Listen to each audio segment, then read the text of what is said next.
¿Qué pensarían si les platico que México tuvo una oportunidad para invadir a los Estados Unidos y recuperar los territorios de Texas, Arizona y Nuevo México? Esto iba a ocurrir con la ayuda de Alemania. ¿Qué pensarían si les digo que México tuvo un papel crucial que determinó el curso de la Primera Guerra Mundial en Europa? Hoy les voy a platicar esta historia que parece un guión de películas de espionaje internacional, pero que ocurrió en la realidad. En 1917, unos criptógrafos ingleses descifraron un telegrama enviado por el ministro de Asuntos Exteriores de Alemania, Arthur Zimmermann, al embajador alemán asignado en México, Heinrich von Eckart, ofreciéndole a México recuperar territorio estadounidense si apoyaba la causa alemana. Este mensaje empujó a los Estados Unidos a participar en la Primera Guerra Mundial y esto cambió el curso de la historia.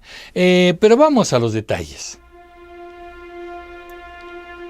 Era enero de 1917 y la Primera Guerra Mundial se acercaba ya a su tercer año desarrollándose en Europa. En Inglaterra, los servicios secretos británicos estaban atentos a todas las comunicaciones enemigas. Habían logrado desarrollar un sistema que descifraba las comunicaciones alemanas sin que ese país tuviera conocimiento de ello. Los criptógrafos Nigel de Grey y William Montgomery habían logrado descifrar el código 0075, usado por los alemanes para encriptar sus mensajes. Se trataba de secuencias numéricas aparentemente sin sentido que solo podían entenderse si se contaba con ese código y el proceso para ir descifrando la información contenida. El 16 de enero de ese año, 1917, Nigel de Grey y William Montgomery, en la sede de Londres, detectaron una comunicación telegráfica cifrada que venía de Berlín. En este telegrama, el ministro alemán de Relaciones Exteriores, Arthur Zimmermann, daba instrucciones a su embajador de México, Heinrich von Eckart, para presentarle al presidente mexicano Venustiano Carranza una propuesta interesante, seductora y muy escandalosa. La idea era simple.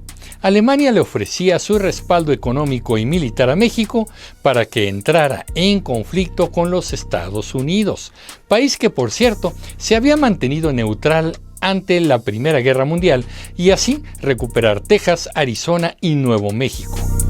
Recordemos que esos territorios fueron arrebatados a México en el siglo XIX. Tengo un video sobre eso. Y aún prevalecía en el país una sensación generalizada de enojo y rencor por estos hechos. Los alemanes lo sabían y por ello les pareció que la idea resultaría sumamente atractiva para el gobierno mexicano. El texto íntegro del telegrama Zimmermann, llamado así por el nombre de su emisor, decía lo siguiente. Nos proponemos comenzar el 1 de febrero la guerra submarina, sin restricción. No obstante, nos esforzaremos para mantener la neutralidad de los Estados Unidos de América. En caso de no tener éxito, proponemos a México una alianza sobre las siguientes bases: hacer juntos la guerra, declarar juntos la paz, aportaremos abundante ayuda financiera, y el entendimiento por nuestra parte de que México ha de reconquistar el territorio perdido en Nuevo México, Texas y Arizona. Los detalles del acuerdo quedan a su discreción, se refiere al embajador alemán en México von Eckart. Queda usted encargado de informar al presidente de México de todo lo antedicho, de la forma más secreta posible, tan pronto como el estallido de la guerra con los Estados Unidos de América sea un hecho seguro. Debe además sugerirle que tome la iniciativa de invitar a Japón a adherirse de forma inmediata a este plan, ofreciéndose al mismo tiempo como mediador entre Japón y nosotros. Haga notar al presidente que el uso despiadado de nuestros submarinos ya hace previsible que Inglaterra se vea obligada a pedir la paz en los próximos meses. Como nada es gratis en la vida, las intenciones de Alemania no eran desinteresadas. La idea era generar una guerra fronteriza entre México y los Estados Unidos para así distraer al gobierno estadounidense de todo lo que estaba ocurriendo en Europa. Querían mantenerlos lejos del conflicto bélico, ya que si los Estados Unidos y sus enormes recursos económicos, militares y de armamento entraban a la Primera Guerra Mundial, la suerte estaría sellada contra Alemania. Pero había un problema importante. Los ingleses habían descifrado con claridad el telegrama, pero no podían darlo a conocer, ya que de esta forma los alemanes se enterarían que sus comunicaciones estaban siendo interceptadas y descifradas, y por consiguiente cambiarían el código de encriptación. Los británicos no podían correr ese riesgo. ¿Cómo podrían informar a los Estados Unidos sin delatarse? Pensaron en la posibilidad de enviar el telegrama a través del cable transoceánico que conectaba a Europa con América, mediante una fuente anónima, para que Estados Unidos lo interceptara. Pero se corría el riesgo de que se considerara como una información falsa. Había que hacerlo de otra forma, que no metiera en conflicto a Inglaterra, pero que no hubiera ninguna duda de la autenticidad del telegrama. Gran Bretaña calculó que los alemanes enviarían el mensaje a México a través de un telégrafo convencional, para así evitar levantar sospechas, por lo que la idea era simular que el telegrama había sido interceptado en México, y de esa manera no se involucraban los servicios secretos ingleses ni estadounidenses. Inglaterra contactó en México a un agente denominado como Sr. H. Este hombre obtuvo una copia del telegrama Zimmermann de la Oficina de Correos y Telégrafos de la Ciudad de México, y de ahí envió el mensaje al ministro de Relaciones Exteriores de Gran Bretaña, Arthur James Balfour. Entonces, ahora sí, el canciller británico hizo llegar de inmediato el telegrama al presidente de los Estados Unidos, Woodrow Wilson. El gobierno estadounidense recibió el telegrama y pronto su contenido se filtró a la prensa. Los sentimientos anti-mexicanos y anti-alemanes se exaltaron en la población. Estados Unidos, furioso por la estrategia alemana, se preparó para entrar de lleno a la Primera Guerra, justo lo que quería evitar el canciller Zimmermann. Pero ¿cuál fue la reacción del gobierno mexicano? La verdad es que Venustiano Carranza enfrentaba muchos problemas aún. Seguía lidiando con las consecuencias de la Revolución Mexicana. Y recién se estaban apaciguando muchas tensiones con los Estados Unidos a raíz de las incursiones de Pancho Villa a territorio estadounidense. Cuando el embajador Eckart presenta la propuesta al presidente Carranza, este maneja con ambigüedad su respuesta.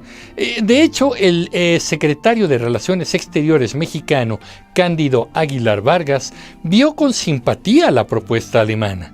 Sin embargo, había muchos aspectos a considerar. Había cierta desconfianza en que Alemania realmente pudiera cumplir su promesa de apoyo económico y de armas, ya que enfrentaba bloqueos en varios frentes de Europa, y esto dificultaría el envío de soldados y armamento a través del océano para llegar a México. Por otro lado, Carranza sabía la fuerza militar y económica de los Estados Unidos y por nada del mundo deseaba sentirla en contra de su gobierno y en contra de México. Aquí no teníamos los recursos para iniciar una guerra con el poderoso vecino del norte y atenernos a que Alemania superara sus dificultades y que nos ayudara, pues estaba difícil. Así que Carranza navegó un tiempo en la ambigüedad.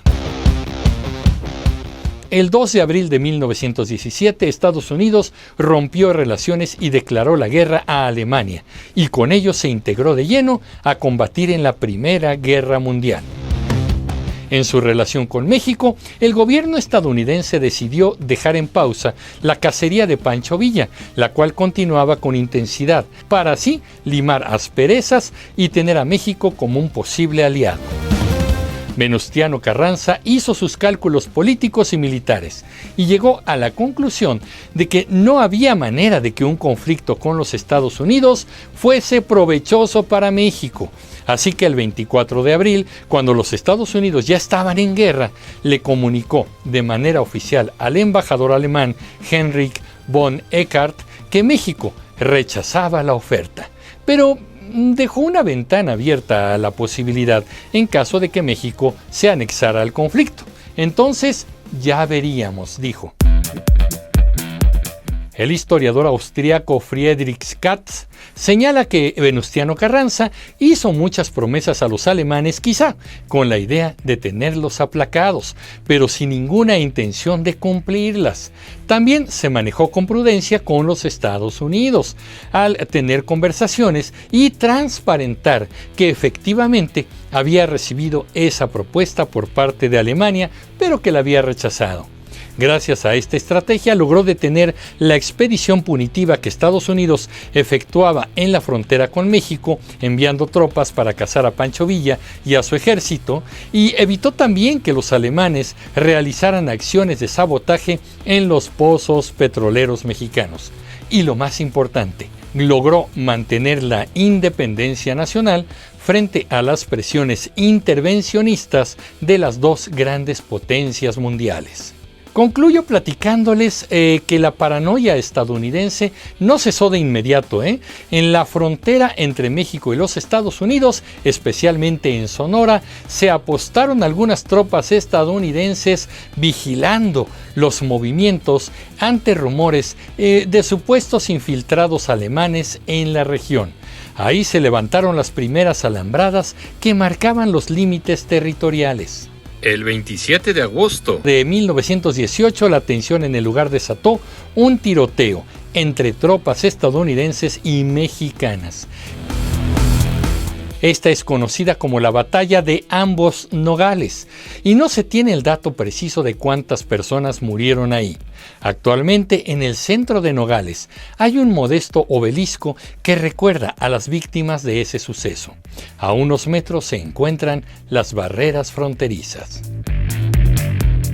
Díganme, comunicativos, ¿conocían este episodio de nuestra historia? Yo soy Emilio Pineda y los espero en el próximo capítulo de Comunicreando. Pásenla bien. Hasta pronto.